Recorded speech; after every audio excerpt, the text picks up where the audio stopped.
আস্থা ফেরাতে সন্দেশখালীতে রাজ্যের দুই মন্ত্রী পার্থ ভৌমিক এবং সুজিত বসু। শাহজাহানের দাপটে কিভাবে দখল হয়ে গিয়েছে ভেড়ি থেকে খাল, অভিযোগ শুনলেন খোদ সেচ মন্ত্রী, আশ্বাস দিলেন দ্রুত ব্যবস্থা নেওয়ার। যার যা অভিযোগ আছে, যে কেউ সে রাম শ্যাম যদু মধু যেই হোক, কেউ যদি জমি দখল করে সেই জমি ফেরত দেওয়ার দায়িত্ব মমতা ব্যানার্জির সরকারের। সন্দেশখালী যেন অভিযোগের পাহাড়, ভেড়ি দখল, খাল দখল, সরকারি জমি দখল, কি নেই সেই তালিকায়? কান পাতলেই ভুরি ভুরি অভিযোগ শেখ শাহজাহান এবং তার দলবলের বিরুদ্ধে। সন্দেশখালীর মন বুঝতে শনিবার হাজির হলেন রাজ্যের দুই মন্ত্রী, সেচ মন্ত্রী পার্থ ভৌমিক, দমকল মন্ত্রী সুজিত বসু। খালও কিভাবে বেদখল হয়ে গিয়েছিল, সন্দেশখালীতে দাঁড়িয়ে সেই অভিযোগ শুনলেন খোদ সেচ মন্ত্রী। আমাদের পার্টির উপর কোনো ক্ষোভ নেই, যে সবগুলো ব্যক্তির উপর যাতে আমাদের ভরসা আসতে সবই হারিয়ে ফেলছি, সেগুলোকে আবার সরিয়ে দিন না। আমরা তো স্টেট বলে, ও অত্যাচার করেছে বলেই ও জেলে আছে। ওকে পার্টি ও সভাপতির পদ থেকে সব পদ থেকে সরিয়ে দিয়েছে। ওকে ওর দলে আর কোনো জায়গা নেই।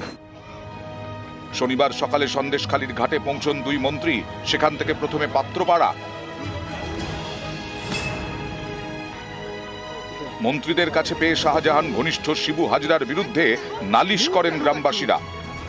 শিবু হাজরা, উত্তম মস্তান আর ওই শেখ শাহজাহান, এরা যে দেশের কি করছে এটা তোমরা না থাকলে দেশে বুঝতে পারবে না মাদের কি কামাচ্ছে। দুটো মানুষ অলরেডি জেলে চলে গেছে।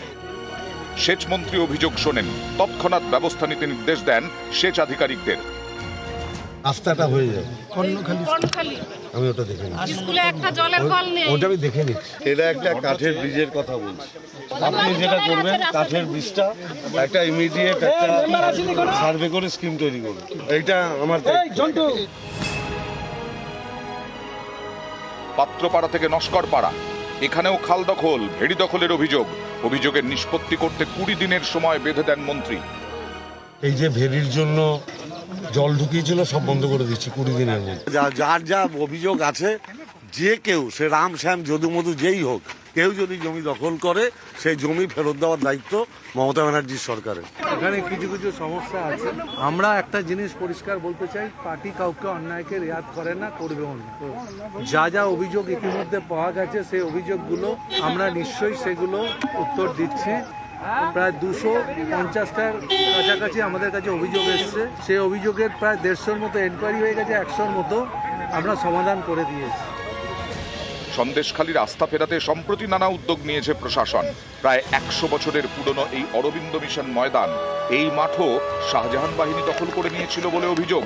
সেই মাঠ ফিরিয়ে দেয় প্রশাসন। গ্রামবাসীদের আস্থা ফেরাতে সন্দেশখালীর পথে ঘাটে ঘুরছেন রাজ্য পুলিশের কর্তা ব্যক্তিরা। শনিবার এলেন দুই মন্ত্রী। নিউজ 18 বাংলা।